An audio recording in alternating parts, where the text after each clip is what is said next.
Roald Dahl, you will read my Wokery. Hello. Recently, of course, I reported upon the fact that there were some shitheads who had the audacity to want to tamper the brilliant works of Roald Dahl. Regular viewers of this channel will know that Roald Dahl is an author with which I have a particular connection, and, for a variety of reasons, it personally offends me that somebody would come along and decide that it would be appropriate to change the great man's works. To my mind, that is utter heresy, and the offenders ought to be sought out and dealt with, suitably disincentivized. As a consequence of the outcry at this blatant Orwellian behaviour, it would appear that the publishers determined that it would be appropriate thereafter to actually ensure that the uncensored version would be available alongside the censored version. Makes one wonder if they were planning to do that all along and they just decided to create a brouhaha in order to bump up sales and gain publicity. Quite a possibility. However, it does lead one to think to oneself, who might be behind all of this? Who is it that deems that it is appropriate to tamper with somebody else's work, to change work which has caused many children, millions of children, to enjoy reading about all of the various adventures of the characters that Roald Dahl created, and without them turning into bigoted, awful individuals? Who is it that sits there and thinks to themselves, you know what? This work has worked for years, but let's change it. He's dead. We've got the rights. Let's do what we want with it. It would, of course, be representative of a failure to recognise boundaries. It would be somebody operating with a sense of entitlement. There'd also be a lack of accountability for their behaviours. They would be, in a sense, trying to enforce their narrative over other people. In my clear view, no book should ever be edited or censored. It's a very simple situation. If you do not like what you're reading, stop, put the book down. Hell, go and burn it if you will, if it's your book.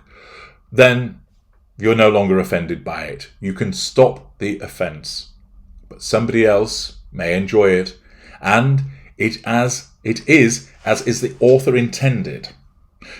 Books are not written for the way that you would want it to be written. They're written as the author intends. And if you enjoy that person's work, so much the better. And if you don't have to read it. And if you find it offensive, you don't have to read it.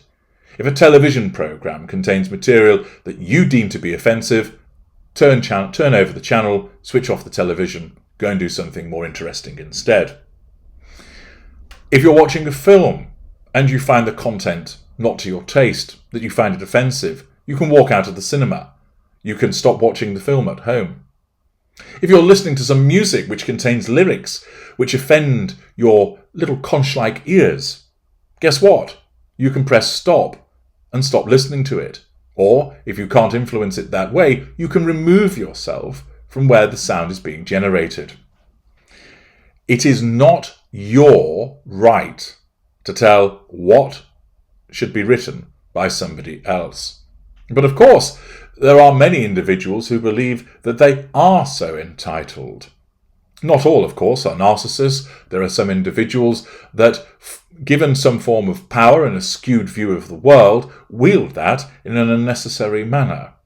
But invariably, much of the censorship that arises in these instances comes from narcissists, because they deem that what is being written is offensive and is deemed as a threat to control, and unfettered by a lack of emotional empathy, acting with a sense of entitlement, and, of course, having no sense of accountability for their actions, they deem that it is appropriate to then take the editing scissors to the relevant publication. Interestingly, the Mail Online has found out who sought to neuter the Roald Dahl publications. Sophie Mann wrote, "Revealed. Roald Dahl books were neutered by woke consultants aged 8 to 30. But did they have a ringleader? Did they have an arch-villain overseeing all of this? Indeed, they had. Apparently, they were led, this group of consultants, by non-binary, asexual, polyamorous relationship anarchist who is on the autism spectrum." I'll say that again because there's a lot to digest there. Non-binary, asexual, polyamorous, relationship anarchist who is on the autism spectrum. Quite what all of that means is very interesting indeed, and I should imagine that some of you are thinking, what in all of the twat waffle does that mean? Well, interestingly, somebody who's asexual, of course, is somebody who experiences little or no sexual attraction to others, which then seems rather strange in the context of saying that you're polyamorous.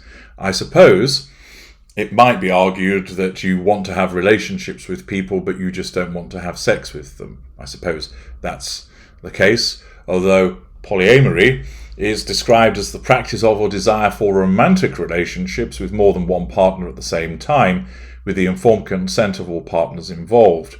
People who identify as polyamorous may believe in open relationships with a conscious management of jealousy and reject the view that sexual and relational exclusivity are a prerequisite for deep, committed, long-term, loving relationships.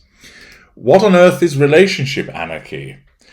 Relationship anarchy is the application of anarchist principles to intimate relationships. Its values include autonomy, anti-hierarchical practices, anti-normativity, and community interdependence. Relationship anarchy is explicitly anti-amatonormative and anti-mononormative, and is commonly but not always non-monogamous. This is distinct from polyamory, solo poly, swinging, and other forms of dating, which may include structures such as amatonormativity, a hierarchy of intimate relationships, and autonomy limiting rules. Well, if you've managed to work out what all of that is and how the three all fit together, then good for you. But leaving aside the choices that this individual has made, what does this tell us? The article states, the editors who spent months neutering the works of famed children's author Roald Dahl were led on their mission to not offend by an individual who describes herself as a non-binary, asexual, polyamorous relationship anarchist who is on the autism spectrum. The Bowdlerization of Dahl's books, which broadly included eliminating language deemed insensitive and non-inclusive, was done largely by a UK-based group of consultants from Inclusive Minds. The organisation is charged by their mission of making mainstream books represent every child. They do this by enlisting sensitivity readers and inclusion ambassadors to suggest edits to books that would scrub them of derogatory language and harmful assumptions about race, class, creed, and so on. It is not your place to decide these things. Let the readers make their own decision. In the case of the Roald Dahl debacle, which has been lambasted across a number of countries by readers and publications alike, Jo Ross Barrett was at the head of the project. Ross Barrett, who recently departed Inclusive Minds to become a full-time DEI professional, described herself as a non-binary, asexual, polyamorous relationship anarchist who is on the autism spectrum. A former project manager at the woke firm National Review reported that Ross Barrett posted on LinkedIn in 2022 that she was working on a secret project involving the work of a well-known children's author. In a profile of Barrett that remains on the Inclusive Minds site, them is described as a writer and editor with a passion for championing inclusive content and policies. So inclusive that you deem it appropriate to bastardize the work of a genius.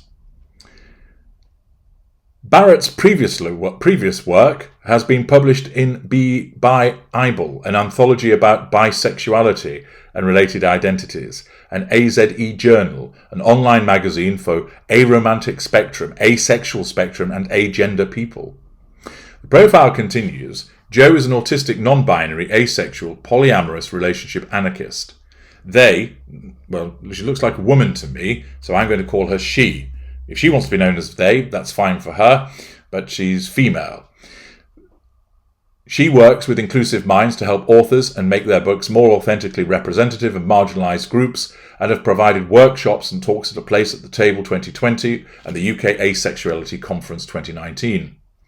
A group of inclusivity ambassadors and sensitivity readers aged 8 to 30 reported to Ross Barrett as the team worked to cleanse the collective works of Dahl.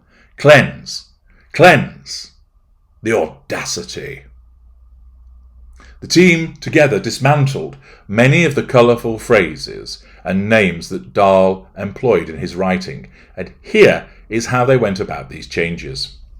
Charlie in the Chocolate Factory originally wrote, Mrs. Salt was a great fat creature with short legs, and she was blowing like a rhinoceros. Mrs. Salt was so out of breath, she was blowing like a rhinoceros. So you're not allowed to say that she was fat. But isn't it a fact? You're not saying that she's a disgusting person because she's fat. You're simply saying she's fat. It's a description. So now you're not allowed to use adjectives to describe somebody. Pathetic. The twits. Previously, Mrs. Twit may have been ugly, and she may have been beastly, but she was not stupid.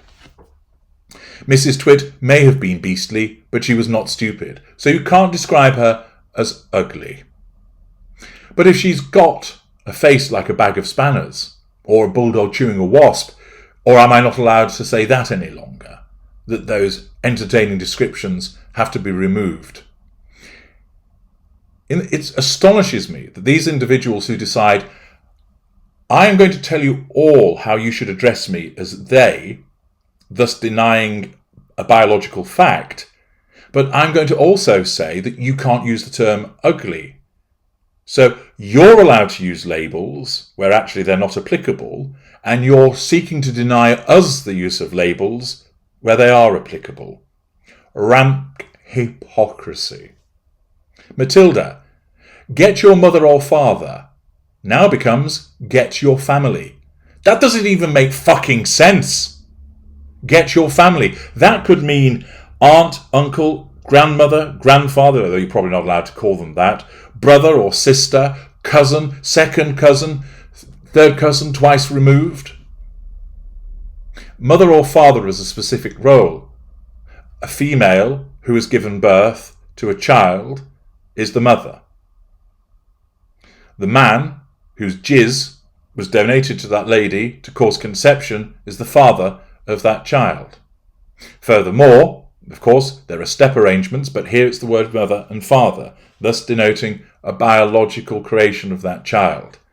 And thus it has to be changed to family. Why are they denying the term mother and father? It's an assertion of control, and it's done with a sense of entitlement and a lack of accountability for the repercussions. The big friendly giant.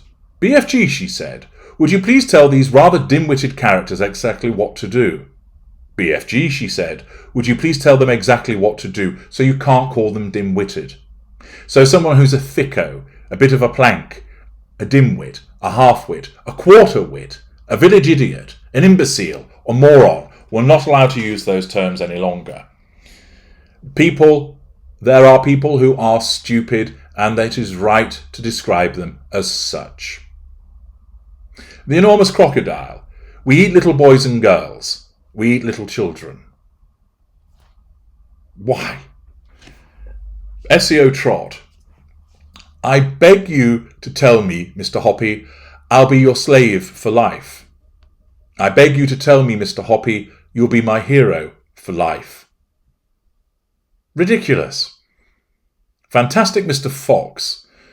Previously, Bunce, the little pot-bellied dwarf, looked up at Bean. 2022, Bunce looked up at Bean. I mean, you're just making it beige when you're doing this.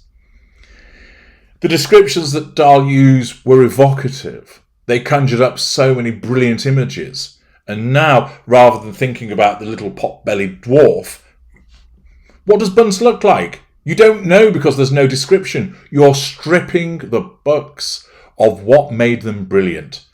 Arseholes. Utter arseholes. James and the Giant Peach. They were like a couple of hunters who had just shot an elephant. They were like a couple of hunters who had just shot their prey. Why? Why do you have to remove reference to an elephant being shot? Are you worried about the elephant readership being offended and causing a stampede in Waterstones? Fucking clowns. Puffin, in a statement last week, said they'll release 2 versions, as I mentioned earlier on. Francesca Dow, managing director of Penguin Random House Children, said, "At Puffin, we have proudly published Roald Dahl's stories for more than 40 years in partnership with the Roald Dahl Story Company. Their mischievous spirit and his unique storytelling genius have delighted the imagination of readers across many generations. We've listened to the debate over the past week, which has reaffirmed the extraordinary power of Roald Dahl's books, and the very real questions around how stories from another era can be kept relevant for each new generation. As a children's publisher, our role is to share the magic of stories with children with the greatest thought and care. Roald Dahl's fantastic books are often the first stories young children will read independently, and taking care for the imaginations and fast-developing minds of young readers is both a privilege and a responsibility. We also recognise the importance of keeping Dahl's classic texts in print. By making both Puffin and Penguin versions available, we are offering readers the choice to decide how they experience Roald Dahl's magical, marvellous stories. That is not your choice to offer. The books should be provided as they are. There will be books that have been written 100 years ago that will contain attitudes of their time, which people now may well look at and think, goodness me, that's reprehensible. But it is not only is it important that the original words are preserved, to be faithful to what that author wrote, but it is history. It is history that enables you to understand the way that people spoke and thought. And now these clowns are coming along under the auspices of their diktat of protecting people. These thought police are emerging and changing texts. It is not their place to do this. And of course, where does it come from? It comes from those individuals who deem that they are entitled to take such action, of which will include some of my kind. Now, I don't see that as an appropriate thing to do. Indeed, I regard it as a threat to my control to have these masterpieces tampered with in this manner. But of course, there are others amongst my kind that deem it appropriate because they will wield this wokery nonsense, or the virtue signalling that I mentioned in an immediate parts passing video, as a means to assert control over others. Not all that are involved in this process are narcissists, and one cannot say that just because somebody engages in this behaviour, they are a narcissist. Not at all. As you know, we must look at a wider range of behaviours. But the point remains this. The origination of those that engage in this behaviour, who believe that they have an almost divine right to conduct themselves in this way, is invariably driven by that pathological need for control over other people, an absence of emotional empathy for those affected by it, to operate with a sense of entitlement, grandiosity in thinking that their words are more appropriate than those of the original author, and a lack of accountability for their behaviours, i.e., they stem from certain narcissists. And to all of you watching this video, it's hugely important that you share videos such as this as far and wide as you possibly can, so that people realise that it's already becoming too late, that this Orwellian approach to the most sacred of texts, namely books that everybody can read and form their own views about, form their own interpretations of, derive enjoyment from, or, if they don't like it, to put it down and say, I'm not reading that any longer. That right is under attack. And you would do well to ensure and highlight that it is very much under attack and that you will not stand for it. Because I certainly will not. I'm H.G. Tudor. Thank you for listening.